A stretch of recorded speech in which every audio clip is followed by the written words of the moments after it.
Kicking off the list at number 10, Thor. Yeah, we'll get him out of the way early since most of you are already pretty aware of the God of Thunder from Down Under. But if you check out the other books about him, not comic books, he's one of the most popular figures in Norse mythology. He was the big man upstairs, according to the Scandinavians in the late Viking Age. They truly believed that thunder was Thor and that lightning was the work of his magical hammer, Mjolnir, which we've seen countless times by now on the big screen. But one of Thor's other Norse pieces of equipment were mentioned briefly in Spider-Man Homecoming. See, Happy references Thor's magical belt, which had a good laugh in the theaters, but those who are up to speed on the Norse mythology knows that that belt was actually a reference to the belt of strength. The belt is said to double the strength of the god, so let's hope that we found that one after moving day, because I would love to see Thor push all that fat and buckle up. And then he'll get twice as strong. It'll be twice as badass. And before we head over to number 9, if you guys could go ahead and smash that like button because it goes a long way for us over here at our studio. You guys rock. Now back to some badass Norse gods. Number 9, Odin. Thor's dad, of course, the main god in Norse mythology. Why not break down some more Asgardian goodness while we're on the topic? Odin Borson, the one-eyed all-father, is the god of death, war, wisdom, poetry, divination, and magic. Yeah, he couldn't leave like 3 of those to some other guys, eh? He wanted them all to himself. That's the god way. His 2 ravens, who we've seen quite a bit in the MCU kind of make a little brief appearance, were among the Norse gods' pets of choice, with the names Hugin and Munin. But who we didn't see were his other pets. See, Odin also owned Sleipnir, an 8-legged horse, and Geri and Freki, 2 wolves. Now, I could watch a movie with just those animals right there. It's like Dr. Dolittle on crack. Debit, done, deal, IMAX. Let's see it. So yeah, Odin was the god of war, but he wasn't the warrior type. You know, even in the comic books, that's the case as well. Thor was the one who went knocking. He's the one who knocks. Watching Breaking Bad, it's so good for the first time. He's got weapons for himself also. This time in the form of a spear that he named Gungnir, which rhymes, so you know it's gonna do some damage. Actually, the spear never misses its target. That's part of the whole deal, the god deal when you buy spears, which is a little bit unfair if you ask me. Number 8, Hercules. Oh, Hercules, Hercules, Hercules, Hercules. The son of Zeus, who I'll get into a little bit later, is also the king of the Olympian gods. He made his first Marvel comic book appearance in Young Allies back in 1945. Yeah, he was Marvel. He had a pretty wild upbringing as well. I mean, most of these gods do. So basically his father Zeus snuck off one night and he shacked up with the mortal woman Alcmene. And he took the appearance of her husband, and then out popped Hercules. So he lied about his appearance to get into bed. So he's kind of a dick. And then when he had Hercules, he was first named Alcaeus, okay? He was an average Joe when it came to the mythological gods. He has human level problems. He just has god level solutions, you know? Makes for quite a show. So with his strength and his stamina, he was able to wrestle and beat death and complete these 12 impossible tasks. And yes, one of those impossible tasks were getting all the cups out of my room in one trip. God, there's so many. At number 7 is Ares. The god of war has come in and out of both Marvel and DC comic events, and although he is more commonly known as a character from ancient mythology, he has made enough appearances in the comics to appear in the MCU at this point, I would say at least. As we all know, Thor 2 is a character that was pulled from ancient mythology, so to reunite Thor with another Greek god at this point in his MCU run would just be a cool homage to his roots. And of course, Ares being the god of war and a villain by nature, this could open the door for some pretty even matchups for the other gods in the storyline. I think the presence of Gorr the God Butcher could give us a cool look into how nuanced Gorr's motivations are as well. Would he seek out Ares as one of his targets, or would he use him as a support system to first take down Thor and Odin? Hopefully if they included Ares, they would also throw in Hercules to even the playing field, or they could just not include either of them, which is probably what's actually gonna happen, unfortunately. But I still hope, maybe see some Ares. At least not in this one, maybe the next one, we'll see. Number 6, Loki. Of course, died at the hands of Heimdall. Who knows, maybe we'll see this as one of his little time mishaps in the upcoming show. I think he's in for a heap of hurt in all those episodes. So Loki is known to most as the trickster, okay? His methods were pretty wild in Norse mythology. He could change his gender, shape, whatever, you name it. He would often help Odin and Thor, but in doing so, he caused embarrassment for them. Sounds all too familiar, my friend. See, the other gods weren't a fan of him either. Apparently, he would just show up uninvited to their banquets and then drink all their jungle juice. So basically every Nick that we knew in high school. That's what Loki was. Loki's also considered a god of fire. Remember that 8-legged horse that I mentioned earlier that belonged to Odin? Yeah, Loki straight up gave birth to that. Ouch, that's a lot of legs. That's a lot of legs. The doctor's like, I think it's a hairy octopus. I don't know what to tell you here. It's got like 9 legs. It's got like 8 legs. I don't know. He also loved the pet life as well, which most of these gods do. They have their own little cool pets. Among Loki's was Jormungand, the serpent that surrounds the world, and then Fenrir, the wolf who we see eat a few right hooks from Banner. But he also hooked up with the giant Angerboda, the distress bringer, so he's quite a character. He gets around. Number 5. Vidar. Vidar was the son of Odin and Grid, the storm giantess. Just because Odin later ended up with Frigga did not mean he didn't have children with other women. Back in the 90s when Marvel was trying to make Thor, and everyone else for that matter, look super edgy in comics, we learned of Vidar's fate. He ended up being banished soon after Odin married Frigga. Later on, following the events of Ragnarok, it was discovered that Vidar had perished during the fray. Vidar also at one point lost his love Solveig while banished by Odin for being part giant, part Asgardian. And yet because he was neither, giants ended up attacking and killing his wife. Her fate he blamed on Odin, who cast him out and yet still kept Mad Loki close. I gotta be honest, this seems pretty unfair, Odin. Why'd you do this? Also, just a quick apology for all of those names that I potentially said wrong. I'm trying here. Number 4. Odysseus. A Greek warrior who fought in the Trojan War and alongside Achilles when the citadel of Amazonia was attacked. He made his first DC Comics appearance back in 1942 in Leading Comics, and in Greek mythology, he was king of the island of Ithaca. He's the great-grandson of Hermes, the Olympian god, and father to Telemachus, husband of Penelope. I like this guy a lot. He was actually one of the warriors in the Trojan horse. Like, he was inside there, like, ready to go. God, I would pay any amount of money to know what the inside of that horse smelled like. Oh my god. Surprise! We had the smelliest horse in history. Enjoy it. Go drink. Cover your nose, but also enjoy it. At number 3 is the Midgard serpent, or Jormungand. For those of you who don't already know, this is a different serpent than the one mentioned previously. This one doesn't have a human form. It's an immortal, snake-like beast that is known as the son of Loki and sorceress Angerboda. This creature is a recurring opponent to Thor, and his influence is immense.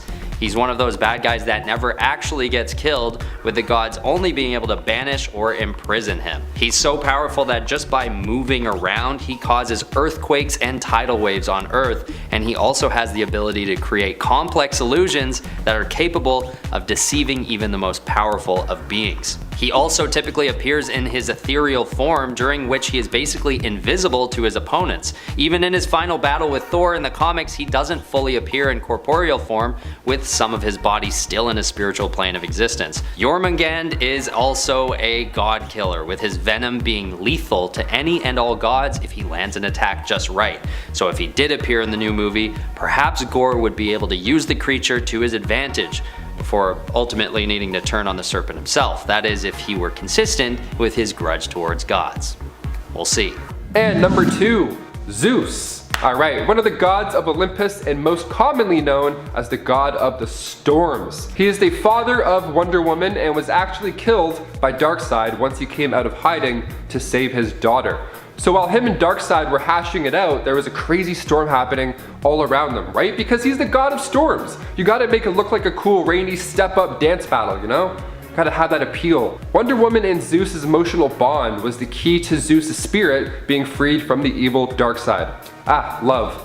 So powerful. And Zeus was the king of the Greek gods, and he lived at the top of Mount Olympus, married to Hera. And of all the mythological gods, Zeus has always interested me the most. I mean, the guy hucks lightning bolts. And if that's not cool enough, he has a winged horse, Pegasus, that carries the lightning bolts around. And he has a trained eagle that picks them up.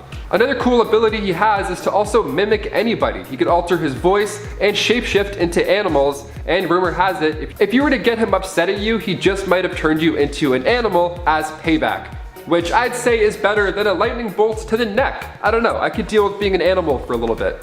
I could be a turtle for an hour. I can't pull a lightning bolt out of my neck. That's way worse. Zeus was the 6th child from the Titan gods Cronus and Rhea. And Cronus actually ate the first 5 kids because they were deemed too powerful. Yeah, he just gobbled them up. What a nice guy. So Rhea hid Zeus after his birth, and now the other children weren't dead, okay? They were just in his belly, just hanging out, having a belly party. So when Zeus got older, he disguised himself to drink a potion that would make him cough up his brothers and sisters. And those brothers and sisters being Poseidon, Hades, Demeter, Hestia, and Hera. Quite the reunion if you ask me. But hey, there's your family, meet them, enjoy.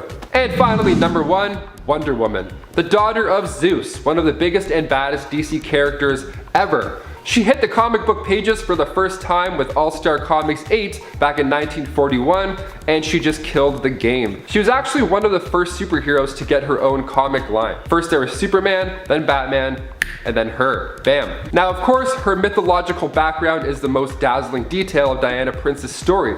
See, in the comics, she's a founding member of the Justice League after she made the leap to serve justice in a man's world, leaving her home, Themyscira. The Princess of the Amazons also wields a few tools to help her feats. The lasso of truth among the coolest. She also uses bracelets of submission created from the remains of Zeus's shield, and these help her keep a hand on the wheel when it comes to balancing her powers. She also of course obtains the royal tiara, which she at one point cuts Superman's throat with, and she has an invisible jet because, well, of course. Number 10, Wonder Woman. Diana Prince, the daughter of Zeus. Okay, so before I start, I just want to say that Wonder Woman is not always overpowered. Sometimes she's way too depowered, but usually she's right perfect where she needs to be. But there are some instances where they make her way too powerful, just kind of like any other hero. Usually Wonder Woman isn't bulletproof, and that's why she blocks away bullets with her gauntlets. But there are times where they have made her completely bulletproof, or insanely fast, like almost speedster level fast, where she can move faster than speeding bullets, which is a bit crazy. Wonder Woman is one of the most powerful and coolest DC heroes, but, and this happens with every character, sometimes writers make heroes, or in this case gods, just way too powerful. Number 9, Morpheus. Morpheus, also known as the god of dreams. For the most part, he kind of just does his own thing, and hasn't really shown up a ton in the main DC continuity, but he has gradually shown up more and more over the years. He is very powerful, and he lives in a world of dreams, where he can essentially do whatever he chooses, because the dream world is his domain. So if someone were to fight him there, they would most likely not fare so well. For the most part, he's considered a good guy, but a better description would probably be anti-hero, since he does kind of just show his bad side every once in a while. Number 8, Trigon. Ah, good old Trigon. If you're a fan of Teen Titans, then you are well aware of who this guy is. He's the father of one of the founding members of the Teen Titans, Raven. Trigon is a villain that just seems to always come back, and that's probably because he is so freaking powerful. He can travel through dimensions, fly, has super strength, invulnerability, molecular reconstruction, mind control, telekinesis, telepathy, and pyrokinesis. I mean, the guy is stacked with powers. Maybe even has too many. It's a miracle that the Titans have been able to take him down at all. And he is so obsessed with making his daughter join him on the dark side. But luckily, he hasn't been fully successful on that dream yet.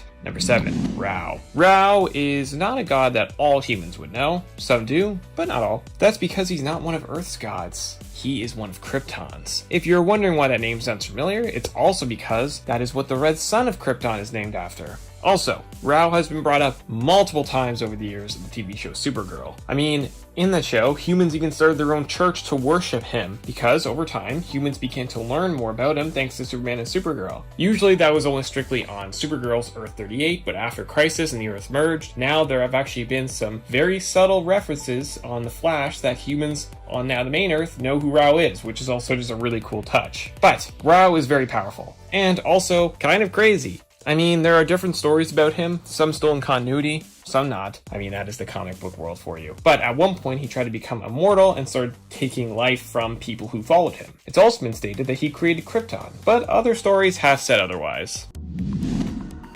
Number 10, Dormammu. Known as the Lord of the Dark Dimension, Dormammu was born thousands to millions of years ago in the dimension of the vastly powerful energy entities called the Faltine. Dormammu and his sibling Umar gathered matter to themselves to increase their power, a practice to their fellow Faltine, becoming their dimension's mightiest sorcerers. Ultimately slaying their parent Sinifer, they were driven from their home dimension, and the Faltine deemed their gathering of such energy intolerable, so they assumed some human forms to explore others. Now you know Dormammu is strong because Odin himself considers him to be equal in strength and power, power, which he mentions in the Avengers Defenders War event. He's also been known to corrupt Odin's spells against his will, meaning that the sheer magical might that Dormammu wields is potentially equal to beings like Agamotto. His sorcery over the flames of Faltine also demonstrates his raw power, which he used to burn the Celestials even one time. His power is also strengthened and replenished from beings worshipping him throughout the various dimensions. In his dimension, he can banish anyone that enters if he so chooses, but he usually likes to fight them instead. He is a constant threat to the Vishanti and the universe as an entire whole, so check out his whole story in his first appearance in 1964's Strange Tales number 126.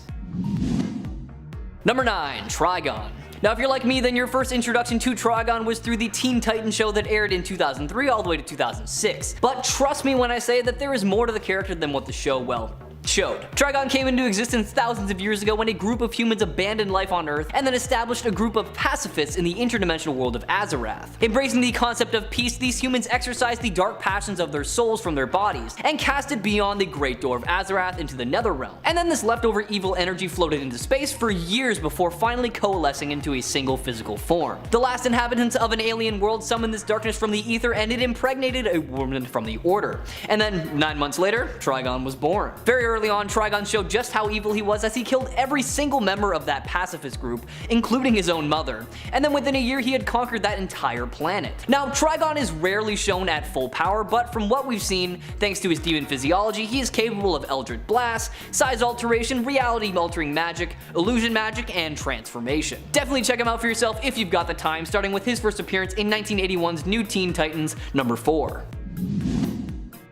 Number 8. Darkseid. One of the eldest and first new gods, Darkseid is the tyrannical ruler of the world Apocalypse. As a new god, he is a conceptual being that exists outside the normal universe in a realm called the Fourth World. Darkseid has also been called the god of evil, and while there are a few in the multiverse that could surpass him in his monstrousness, Darkseid is probably more accurately known as the god of tyranny. Darkseid's ultimate goal is to rule the universe and eliminate free will entirely. In his never-ending quest to possess the dreaded anti-life equation, there are few lengths that the new god won't go to in order to make his dream a reality. He's conquered a countless number of universes, as few can actually stand up to his powers. You know, he's armed with super strength, telekinesis, immortality, energy and mass manipulation, his Omega powers, and a seemingly countless number of others. Honestly, there's little he can't do. Whenever Darkseid arrives on the scene, it's typically an all-hands-on-deck scenario. Only beings with Superman-level power and above are able to hold their own against the new god. Even though he and Highfather are equal in strength, Darkseid is far more vicious and deadly out of the two, and that's why he is on this list today. Check out his story starting with his first appearance in 1970's Superman's pal, Jimmy Olsen, number 134.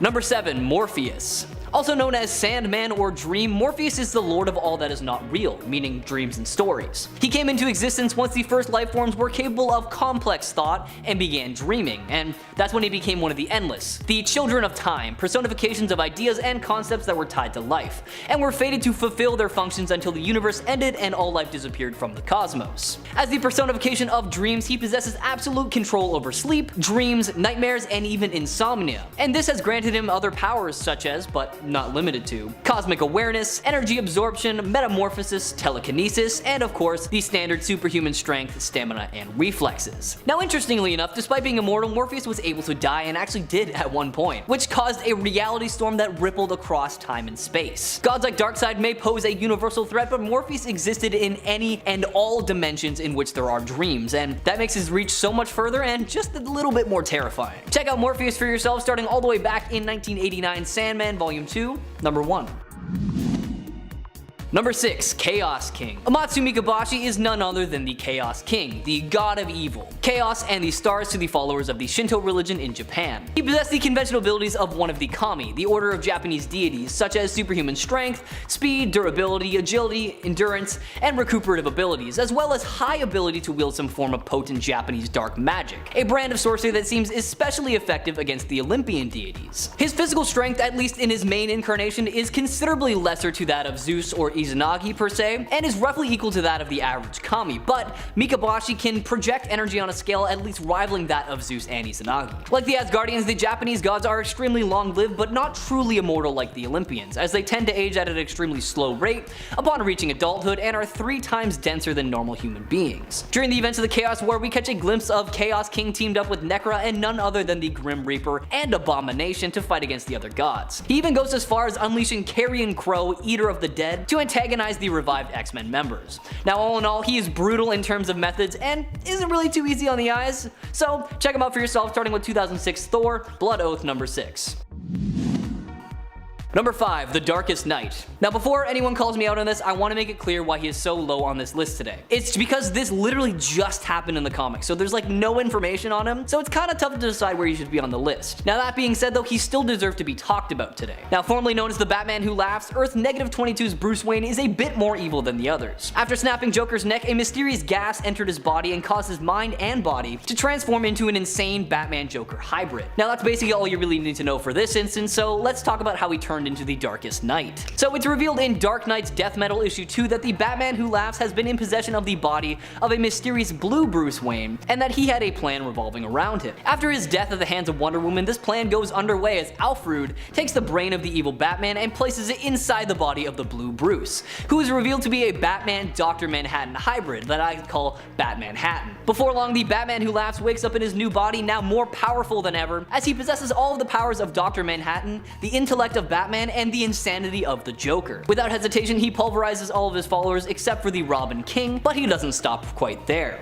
The Batman Who Laughs has no interest in being the pure blue-like character. Instead, he alters his shape yet again to become a monstrous creature of shadow. Put simply, this is the most powerful Batman we've ever seen to date, and I personally can't wait to see what's to come. Check out the lead up to this reveal starting with 2020's Dark Knight's Death Metal number 1. Number 10, Keep. In a strange way, Keep is a child of Asgardia, created by Amora the Enchantress using Donald Blake, but was also Enchantress's lover. So yeah, she was like his mother and his lover. Blech. Keep would do anything for Enchantress and loved her dearly and unconditionally. He was also strong enough to take on Thor in battle, and although he didn't win the day, he at least survived and held his own. Keep was a character created by Matt Friction and Pepe Larraz, who appeared in a few story arcs where we got to see him created by Enchantress and become her ally as she fought against Thor, using Donald Blake to torment him, and also attempted to put Thor on trial. However, we haven't seen Keep for some time in the comics since. Probably because he was kind of weird. But also he was kind of cool, so I don't know. I don't know if anyone else remembers Keep. Number 9, Tess Black.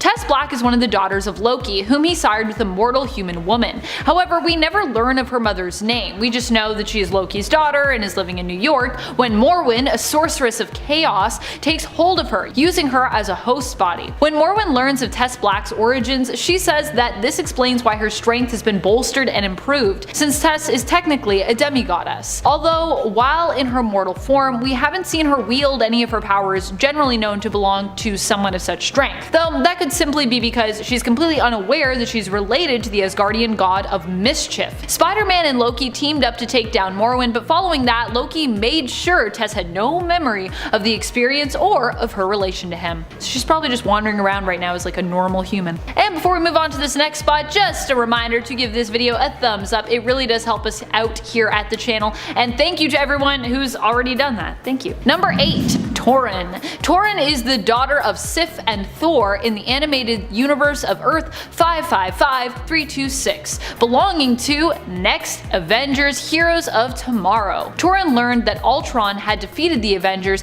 and ended up mostly being raised and trained by surviving member Tony Stark. When Tony was kidnapped, she helped to rescue him and also joined her fellow young Next Avengers team in an attempt to recruit the surviving Bruce Banner to their cause as Hulk. In the end, it was revealed her father had actually been with her all along in spirit, as he was actually safe in Asgard and had left Torunn alone on Earth merely to help his daughter learn humility, as his father Odin had done to him before her. Thor returned to her just as she needed him on the Bifrost Bridge and offered Torunn a place in Asgard where she would live as its rightful princess, but she decided not to go with him, instead choosing to return to her fellow friends and heroes.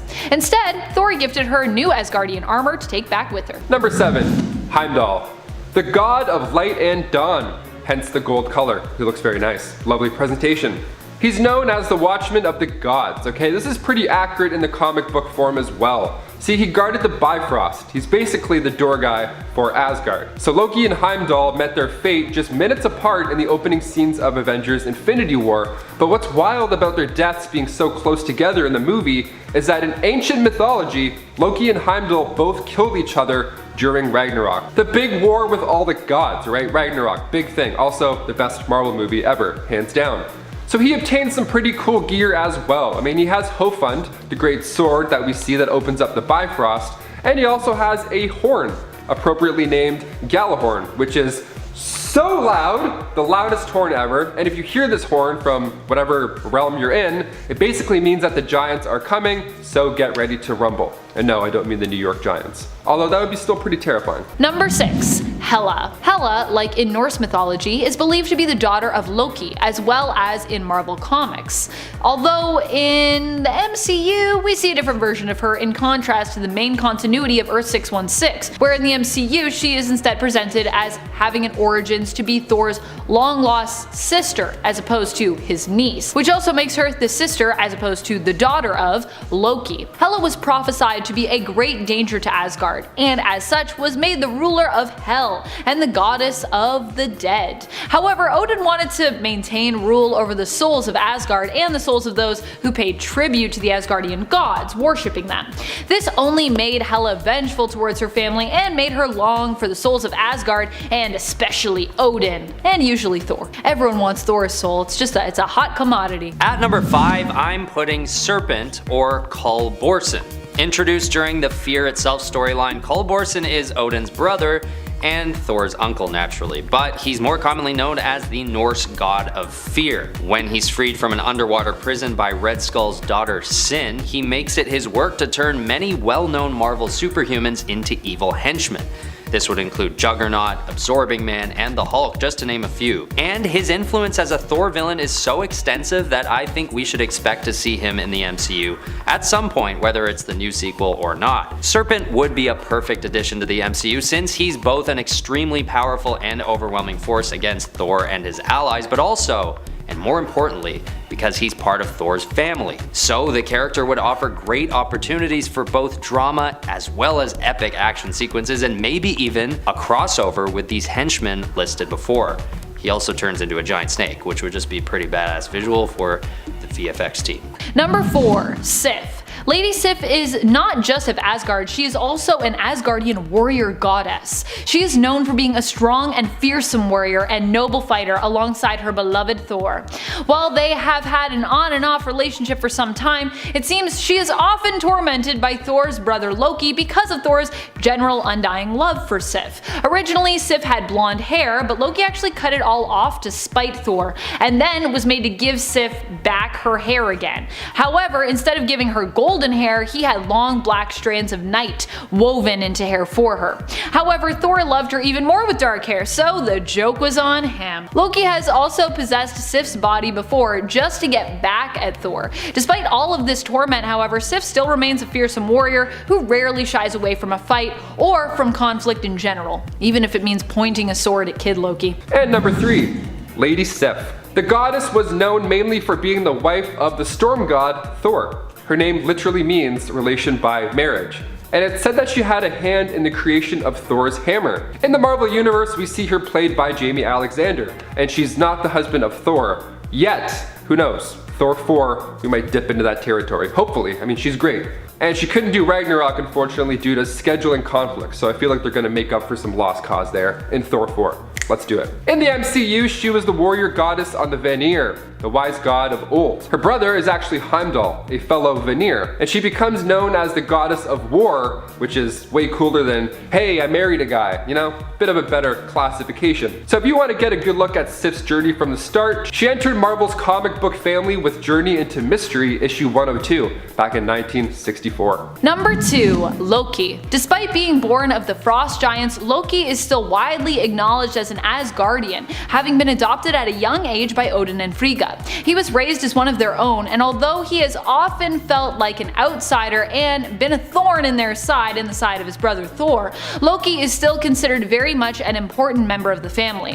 While he has tricked his family members on multiple occasions and put them in harm's way, he has also sought to help them too many times. We've also seen many different versions of Loki over the years, some who are kinder to his family members, while others that are more cruel. Him being such an ever-changing character is also what makes him one of the most interesting Asgardians out there. Number 1. Thor. Although Thor is now largely recognized as being a man grown, he is also the son of Odin, which makes him a child of Asgard, back when he was a child and even now. Thor is one of the mightiest Asgardians and also the one who has the closest connection to Midgard and Earth, despite his father's general lack of interest in that place. In fact, this tends to be a point of contention between the two, where Odin often wishes his son was less attached to humans and more interested in serving the interests of Asgard alone. When it comes to Asgardians, Thor is one of the most notable and easily recognized. Number 10. Black Widow. Alright, so granted this is from a what if, so in terms of the main continuity it doesn't really count, but after her apparent death in the MCU, you know I gotta throw my girl Natasha a bone. And besides, I'm always talking about her awful ultimate version on our list lately, so it's redemption time for Natasha. In What If Age of Ultron issue 3, Black Widow became a god after Thor fell. Many supers and dear friends had also fallen at this point, and so it was up to Natasha to try and wield the hammer of Thor. She had to battle her way to Mjolnir, but ended up successful in retrieving it, managing even to be deemed worthy enough to lift it, and transforming her into her own version of the Thunder God. She ended up defeating the great Midgard serpent Jormungand, and while others fell in the battle, we later found out that this version of Natasha from Earth 23223 actually managed to survive despite being thought dead at the end of the comic.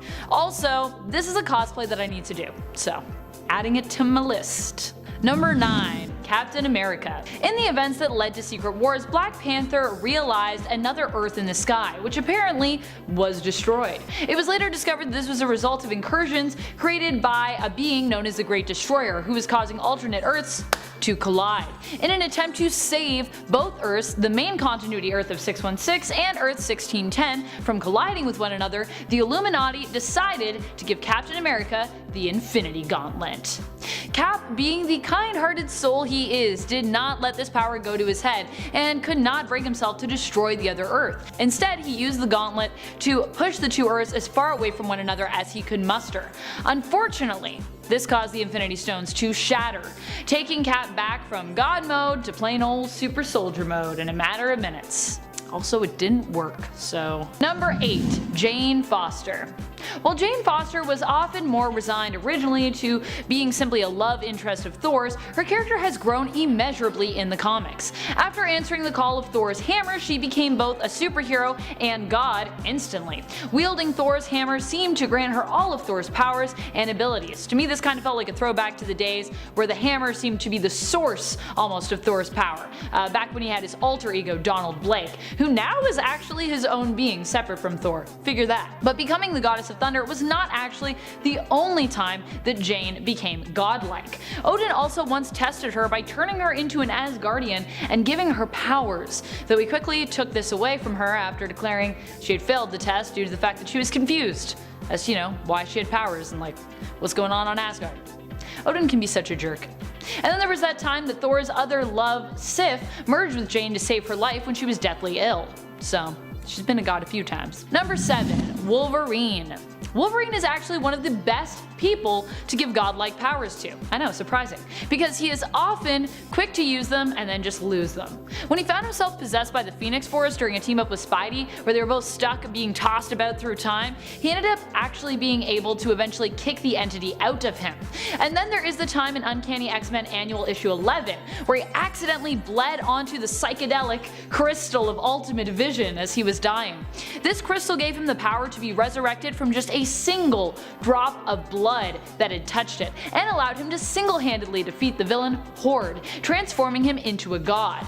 But Wolverine, being Wolverine, could not be seduced by the power and decided to give it up by shattering the crystal, even if it meant that he might be destroyed in the process. Luckily, he wasn't destroyed. Neither were any of the X-Men that he was like, they might be destroyed, but worth it. Number 6. Spider-Man. I know you guys have all been waiting for this one, because of our last thumbnail on the previous video. During the run of the original Spider-Man series, Amazing Spider-Man, Peter found himself endowed with the power of Captain Universe. Although he would end up losing the godlike powers granted to him by the Enigma Force, there is another version of Peter on Earth 13 who decided to hold on to these powers, and yet another alternate who received the powers of Captain Universe on Earth 91110. On Earth 13, this God mode alternate met his end after facing off with Solus of the Inheritors. Despite being a god, his powers were attached to the life force, which energy vampires like the Inheritors feed off of. Solus, being as powerful as he was, managed to have a hearty enough appetite and be strong enough to devour the Enigma Force, killing Earth 13's Peter Parker. Sad. No more Cosmic Spider-Man. Bye. Number 5. Spawn. Spawn discovers that Armageddon is nigh, and that his ex-wife's children, Katie and Jake, are actually Satan and God respectively, incarnate. There is a being known to be even above them though, their mother, who actually gifted Satan and God with the earth to arrange as they saw fit. Basically, Satan and God are kind of just like cosmic children. However, their mother was disappointed and decided to put them inside the bodies of humans so they would hopefully learn something and just get along for once. This however failed, and they continued to wage war on one another. Spawn discovers that he may be the only one who can stop them, and sets out to prove himself worthy and eat some of the forbidden fruit, which will give him the strength that he needs. Presumably. He falls in battle after facing Judas, and the mother reveals that he has succeeded in the test and was meant to die in order to be resurrected, a la Jesus. Because apparently she was Jesus. At one point. Anyways. She gives him the fruit, which grants him the powers of the mother, turning him into a god. He ends up using the power to defeat both Satan and God, and recreate the earth. Kind of ultimate god mode. Number 6. Athena. Athena is one of the Olympians. She is the goddess of wisdom and defensive war. Her powers include deaccelerated aging. Basically, she doesn't age at the same rate as humans. She also has super strength, stamina, telepathy, invulnerability, and magic. Not only does that make her insanely powerful already, but she also has other abilities like weaponry and martial arts, which makes her extremely deadly if you were to face off with her in the battlefield. Similar to the other Olympians, in some iterations, the Olympians only hold on to these powers as long as people still worship them. Number 5. Zeus. Zeus has the power of lightning. That's not a shocker. No pun intended. Okay, actually no, that was totally intended. But this power is super strong and allows him in a sense to control the weather. In some variations of the comics, he needs people to worship him, like I stated earlier, to gain or hold how powerful he actually is. If people stop, then Zeus, his power would fade over time. Zeus can not only control the weather, but he can also resurrect people from the dead. He also has the ability to shapeshift and create life. Yes, he is the father of Wonder Woman, so that fits. Number 4. Ares. Ares, yet another Olympian on this list. He is the god of war. So, this guy doesn't want peace. Right off the bat, it tells you that. His powers include teleportation, darkness manipulation, dimensional travel, magic, size alteration, super speed and super strength, telepathy, and mind control. Yeah, he has quite a few. Probably a little bit too much, but he also has great skills that include weaponry and martial arts. And if you're thinking, I wonder why he looks so familiar or sounds familiar, well, you're not wrong. If you saw the 2017 film Wonder Woman, he was the main villain of that movie, and he fought Wonder Woman at the end of the film. Although he was unsuccessful, he still proved himself to be a formidable foe. And surprisingly, once he turned into his true form, he looked pretty comics accurate. Number 3, Lucifer. So, Lucifer is a fallen angel who basically led a rebellion against the presence, and well, he lost. He's quite powerful, and can shape matter, energy, and time. He has the ability of super strength, acidic blood, he can fly, let out a sonic cry, speak to animals, and even telepathy. Yeah, this guy is loaded with powers. However, in the New 52 reboot, they sort of made Lucifer a little less overpowered, relying more on his armies rather than his powers itself. But nonetheless, he's still pretty freaking powerful. At number 2, we have Darkseid. Darkseid is one of the biggest foes in the DC universe. He has gone up against the Justice League, that right away tells you how strong he is. He's not only powerful with his fists, but powerful with his Omega beams that shoot straight out from his eyeballs. The cool thing with these Omega beams is that he can control them in any direction. Yeah, not even Superman can do that with his heat vision. These beams are not only incredibly deadly, so if you get hit by one, you're most likely screwed, but they are also incredibly fast. And in the past, have even been known to catch up to certain speedsters, which is kind of crazy when you think about it. Number 1, the Presence. Yeah, this is not really a shocker.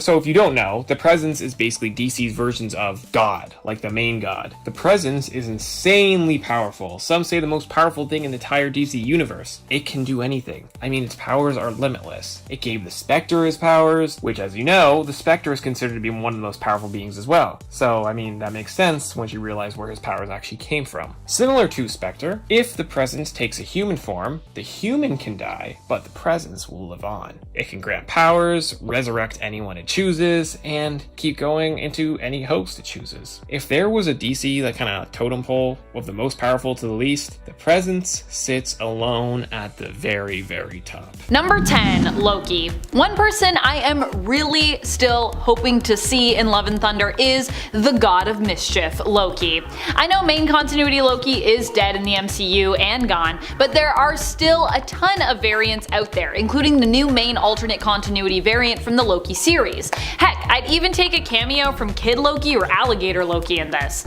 Any of the Lokis, really. After all, Kid Loki does end up on the Young Avengers team, which is obviously slowly being introduced in the MCU, likely so they can eventually, join up and form the Young Avengers. Although he's not part of the original roster of that team, he is a prominent member later on. Boastful Loki or Classic Loki might be cool. Sylvie even might be an interesting one to have show up, as I think she'd really surprise Thor. Also, I wonder if, like in one of the comic book alternate universes where the two heroes are actually sisters in that universe, Sylvie's Thor was also maybe a female version of Thor. I'll even take Loki in flashback form if that's my only option. Just give me some more Loki, please. At number 9 is Searcher. Although he's already appeared in Thor Ragnarok, I think this god needs to at least be referenced in the new movie once again if it's going to be consistent with the comics. Because Searcher, aka the Lord of Muspelheim, aka King of the Fire Giants, is an immortal being that truly never dies. He continues to make appearances throughout the Thor comics, and much of the time the conflicts seem to escalate to a point where Searcher is the be-all and end-all of basically all life in the cosmos. I mean, his sword is capable of destroying whole dimensions in one swing. So if this new movie needed perhaps a common enemy for both Gorr and Thor, or an overarching threat to the greater good of Asgard and beyond, Searcher would be the character to bring back to make that happen. I do think Gorr the God Butcher will be enough of a threat, but just in case they wanted to crank this sequel to 11, Searcher is there, and Clancy Brown is there to voice him again. I like Clancy Brown. Number 8, Gaia. Gaia could be another interesting goddess to see in Thor 4, and I know that we said gods at this list, but goddesses, gods, we're covering all the genders in this, okay? In certain origin tales, Gaia is actually the mother of Thor, having been the mate of Odin in the guise of a woman named Jord. This is also why Thor is so attached to Midgard, as Gaia is the elder god of Earth, representing the planet and shaping it as she sees fit. In fact, I think she was even maybe responsible for the dinosaurs being gone. That was Gaia. Gaia was like, man will exist now. Ta-da! Gaia is also linked with Earth in an important way. She is a protector of the planet and also represents it, so if she were threatened, Earth would be threatened as well. Thor already had a mother in the MCU, Frigga or Frigg if you will, but even just threatening Gaia would put Gorr directly at odds with Thor, and would likely make Thor take the threat of Gorr very seriously.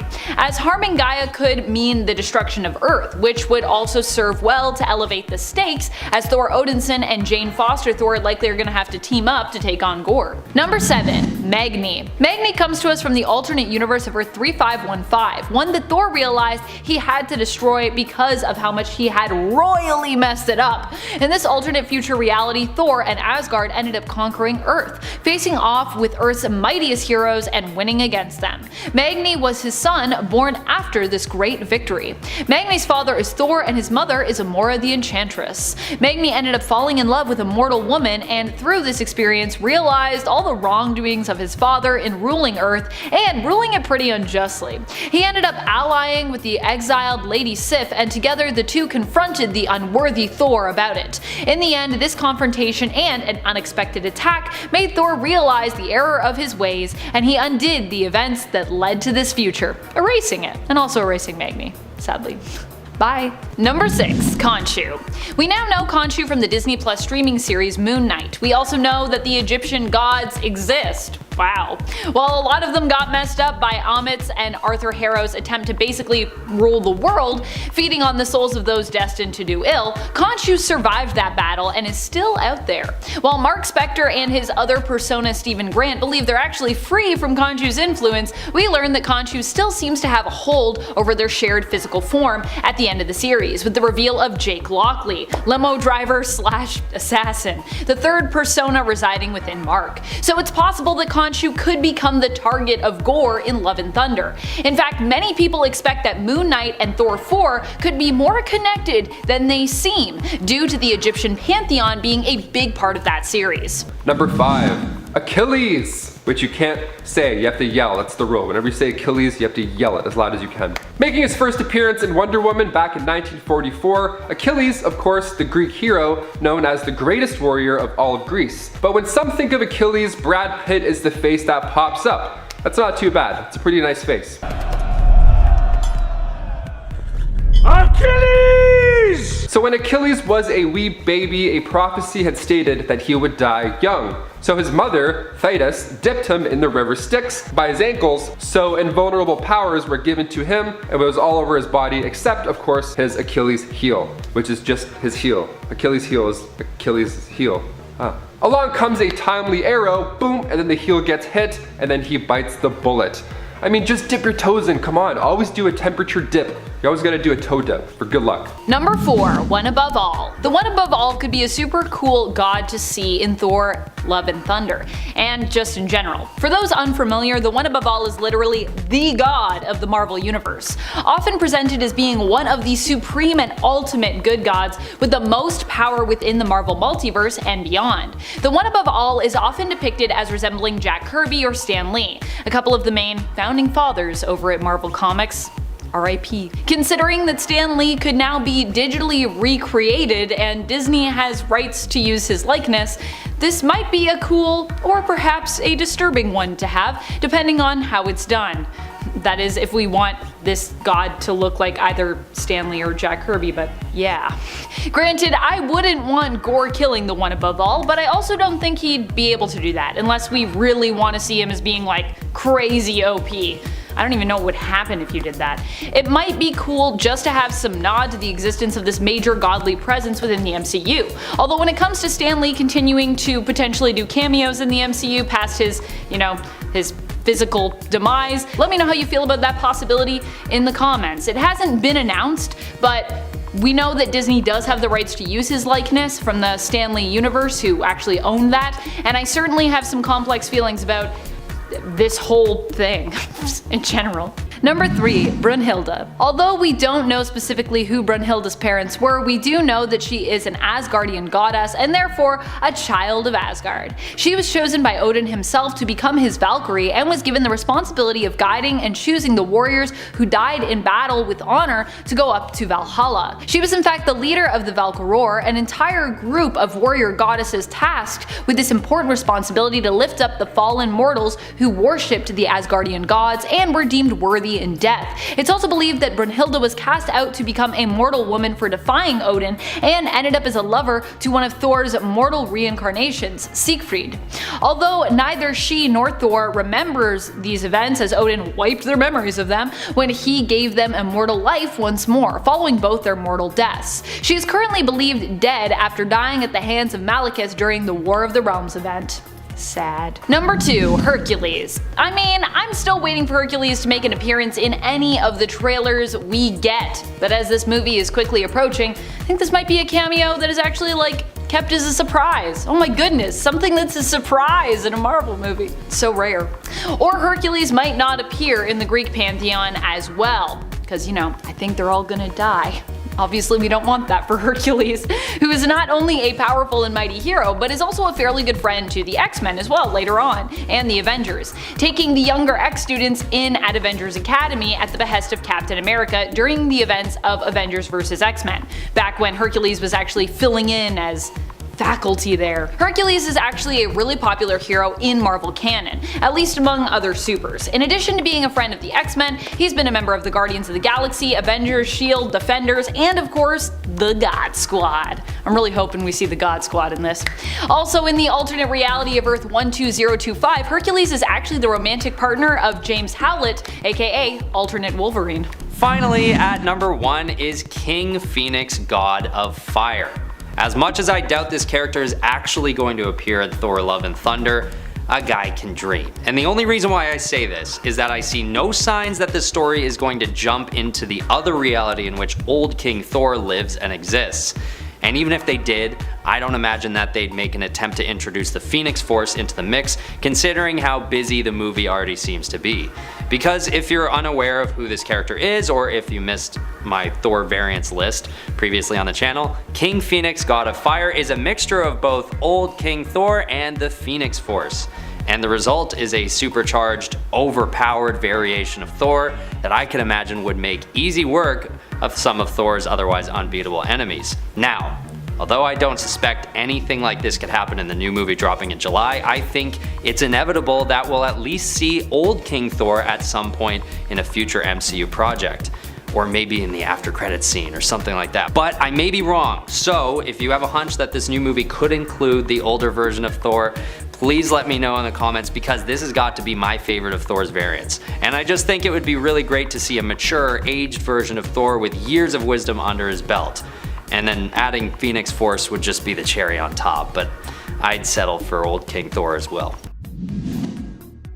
Number 4, Thor. The god of thunder, Thor Odinson, is easily one of the strongest beings in the Marvel Universe. When Odin and Gaia, the goddess of Earth, came together, the two immortal beings had, well, Thor, designing him to be the strongest of all the other gods in Asgard. It shouldn't come as a surprise to anyone, but Thor is, well, ridiculously strong, with Superman-level strength, invulnerability, a kinship with the elements themselves, and boasted the ability to wield the mighty mystical hammer Mjolnir. Capable of destroying planets while wielded by Thor, Mjolnir can warp reality, control storms of staggering intensity, enable him to fly at light speed, teleport, and honestly pretty much anything else. While Mjolnir boosted Thor's incredible strength, it also serves as a conduit, as in extreme circumstances Thor can summon his elemental power without any aid. Thor is so powerful that during the Siege storyline, after Norman Osborn and his Dark Avengers almost invaded Asgard, he, well, straight up stopped them. Unfortunately, Sentry swooped in later to topple the city of Asgard, but he was ultimately defeated by none other than Thor again. As the North God of Thunder, Thor has the ability to use different aspects of storms such as lightning, rain, wind, and whatever else as weapons. Not to mention his durability is truly something to behold,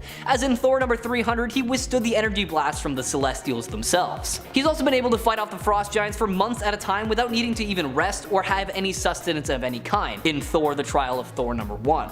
In his warrior mindset state, Thor's strength and stamina can increase exponentially, but it takes possession of him in some sort of way. It's like a blind fury that will attack everyone around him, including his friends and allies. Now truly, there are few mortals who can challenge the Thunder God. Check out his whole story starting with 1950s Venus, number 11.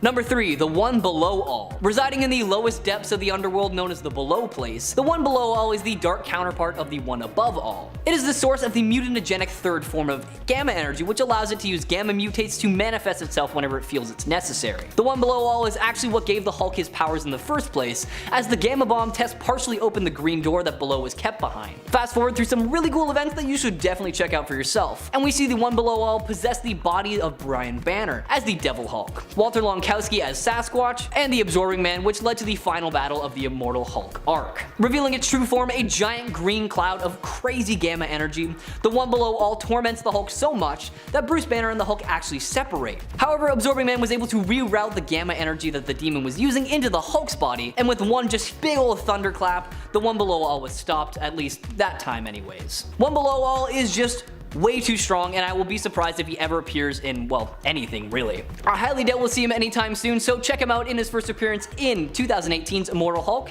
number 5. Number 2, the one above all. Now we can't talk about the one below all and not go over the one above all. Easily one of the most powerful beings across all comics, the one above all is the embodiment of unknowable concept of the transcendent other. With limitless power, he's the one who jump-started reality as we know it, and created whatever rules govern the cosmos and the ethereal entities that run them. He can often choose not to interfere in matters, though he rarely reveals himself to individuals. However, a few times that has happened, like with Peter Parker, and even the time he appeared as Jack Kirby to the Fantastic Four. He is the anchor point for all the power and magic that exists in the multiverse. Now it's rumored that the one above all might even be Stan Lee himself, as he's capable of creating or destroying all reality should he so choose. In Thor Annual number 14, Thor discusses the existence of the one above all by saying that it's humbling to know that while the Living Tribunal is one of the most powerful beings in all of the universe, the one above all who created everything must just be greater than all of his creations combined. The one above all comes to Peter Parker as a beggar to comfort him after the webhead falls into a spell of depression. He doesn't understand why his life just seems like one big tragedy after the next, but the one above all reminds Peter of all the good that he's done and the people that he's saved. It was a truly touching issue that introduced us to the true god of the Marvel Universe, who gave Peter the advice he needed to live a long and happy life. So check it out for yourself in 2007 Sensational Spider-Man number 40. Number 1, The Presence. Now we talked about Marvel's true god, so let's take a look at DC's answer to that same question. Put simply, the Presence is the fictionalized counterpart to the god of the Abrahamic but mostly Christian religions. It is considered infinite and eternal and second only to the Primal Monitor, which is essentially the writer or the canvas and paper of whatever comic book he's featured in. Ignoring that, the Presence is otherwise absolute in power. While it can still be hurt or killed like most other deities, the Presence will actually come back. This form that you see the Presence in normally is actually one of the many that he's taken throughout the course of history, so let's go over some of the more well-known. The voice form is the disembodied voice of God that spoke to and empowered Jim Corrigan as the Spectre, and it's actually the primal force in charge of the Spectre's powers. This is the most active version of God seen, to the point that it even answers the Spectre's prayers by resurrecting the murdered Justice Society. When the voice uttered the first word, it created the Word, and it was already being traced by Destiny in his book. Now the hand form is, well, a hand that was seen coming out of the nebula at the moment of creation. This is the presence that the rogue guardian Krona saw when he went back to the beginning of time. The hand has been seen again by the Swamp Thing, Deadman, and the Phantom Stranger when heaven was threatened by the return of the original darkness. And finally, the presence is an unseen entity who commences the allegiance of the host of angels. Check out this god in its first appearance in 1940's More Fun Comics number 52. Number 4, Superman Prime. Superman Prime comes to us from the DC 1 Million series. This version of Kal-El ends up leaving Earth around the 21st century after everyone he loved has died. You'd think being an immortal being he would have just tried, make some new friends as his old ones were dying. But I guess he decided to not do that and just be a really lonely guy.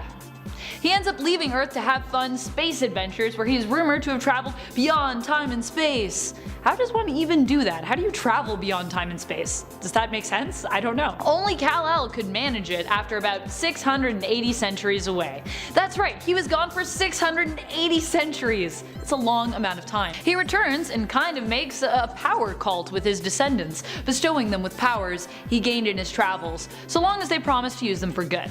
Then he returns to his Fortress of Solitude inside the sun, popping back out to help deal with Solaris, an evil artificial sun who Green Lantern began to destroy by causing it to begin to supernova.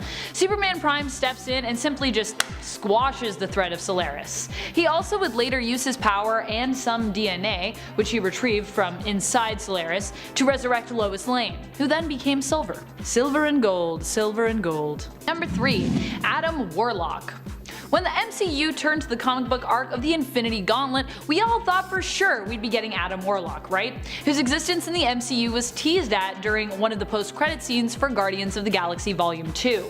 Why? Well, because Adam Warlock understands these stones on a whole other level, and he was actually the one to wield the glove in the original story and put an end to the chaos, not Iron Man. Sorry, Stark fans, sorry about that. Beyond that, in an alternate reality, Warlock also became the new Living Tribunal, transforming him into a god that stands for justice on a universal scale. Basically, if you're a cosmic superhero, you're definitely gonna have some godlike abilities at some point. Number 2, Franklin Richards. Franklin Richards is probably one of the strongest mutants on the planet. He is the son of Sue Storm and Reed Richards, and I feel like constantly steals the limelight from his sister Valeria when it comes to how OP he is considered within the comics. Well, I'm sure he didn't instantly have powers when he was born, as most mutants do not actually seem to gain their powers until they hit puberty. He definitely was an early developer. This is a child who had to have his mind shut down as a baby baby by his dad, Mr. Fantastic, as apparently Franklin was revealed to be already too strong and dangerous when he was kidnapped and put in a device that would, granted, unlock the full potential of his psionic abilities. So, okay, maybe sure, but still, he was a baby, a baby. Franklin as a young boy also created a pocket universe after Onslaught killed his parents, which he kept inside a blue rubber ball, effectively saving his mom and dad and everyone else Onslaught had killed. Oh, and he and Galactus also end up becoming BFFs. Godlike beings gotta stick together, right? Know you're like a god if you're friends with Galactus, that's what I think. Number 1. Dr. Manhattan. John was sort of already granted godlike abilities as soon as he became the victim of an accident involving a radioactive particle test. It would take him a while, of course, to reform and come to this conclusion. But although this story is therefore more about John Osterman becoming a god, Dr. Manhattan really wasn't fully aware of how godlike his mind was becoming initially. As time progressed, he experienced a detachment to life that he eventually realized kept him separate and allowed him to see himself as being above humanity.